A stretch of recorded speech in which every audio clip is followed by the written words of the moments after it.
interest all these people are paying now, and you work for the school district, we can find you other ways.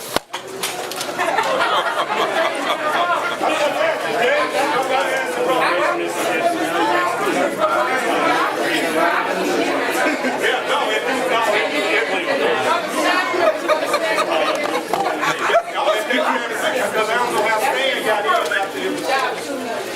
We just want to say,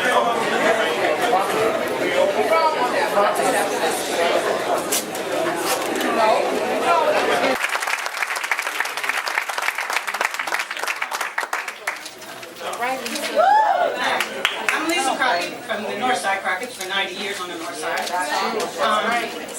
I'm really upset about this situation. I think where I want to begin is language that was used for the home in the creek when they said the concentration of people in poverty was the reason they needed to disperse people out of the projects. Okay, they got rid of a lot of black folks then, promised them they could move back. That took 10 years, thanks to Miss Jackie Cherry Home back over here, who started the gentrification process. Then we have, what happens next? Then what happens next is they do the Humboldt Greenway, they don't let those people move back. Then we have a very convenient home foreclosure crisis that kills everyone over North. If you look at any map of what happened with the home foreclosure, that mainly decimated North Minneapolis. Many of those people were involved in refinancing schemes that took their homes that their families had had for years. This is all a big machine, and this is a small cog in it that's closing the north. And what you're really doing here is you're using all these things to commit a crime against the black community in Minnesota. And you're not letting anybody, home values now are going to go down, y'all, because that's what happens when you close one school. Now, all the rich people get to come in, buy up all our property. Most of us are renters. And then there's all these newcomers here who say, I'm from Hawthorne, I'm from Jordan. Northsiders are from everywhere. We live in all the little tiny communities. You won't catch us saying Willard, hey. We're Northsiders.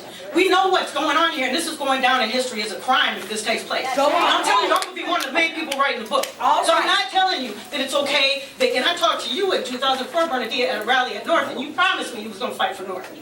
Now, here we are today. That's right. Here we are today. So, is there any honesty going on in this community?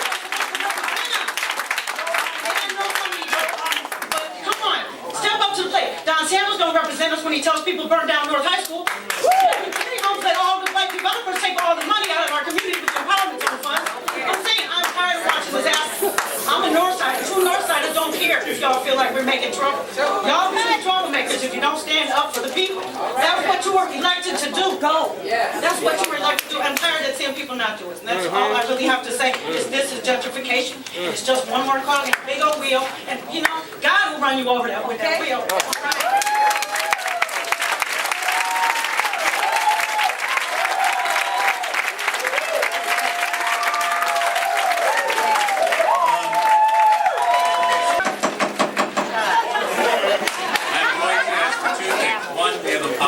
Signs being raised in the room. We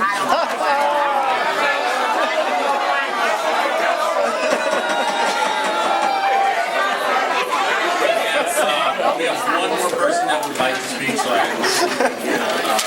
give you a chance to speak. We'll talk a little bit about our oversight committee.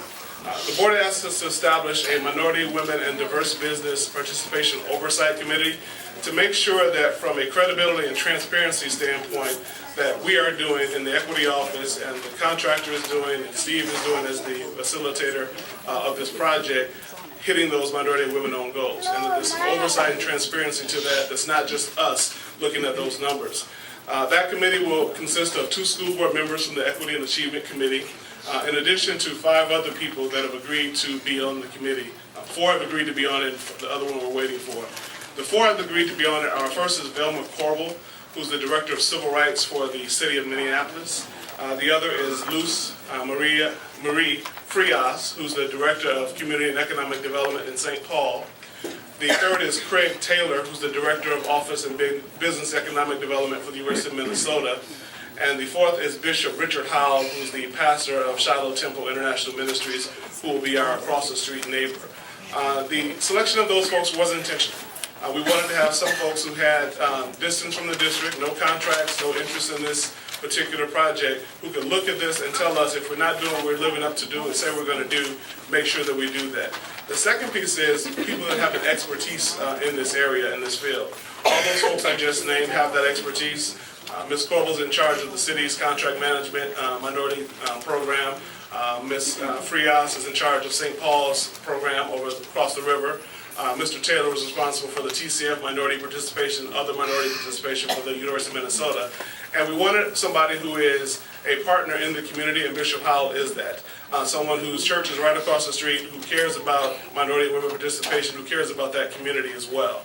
The fifth member that will be added will be someone we're currently talking with, Councilperson Don Samuels from the neighborhood, to identify somebody.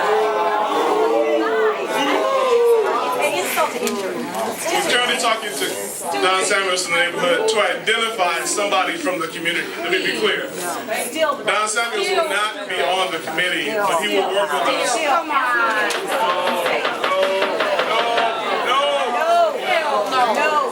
will work with us in identifying somebody from the community. So we want to make sure that there's a resident from the community that's on there as well. The other thing I want to make clear about this committee is that he can do that for you.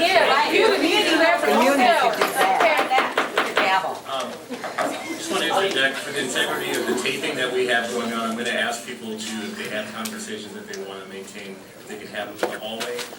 Maintain quiet in the room here for the integrity of our taping. We will stop the meeting. With respect to the committee will review reports that we provide as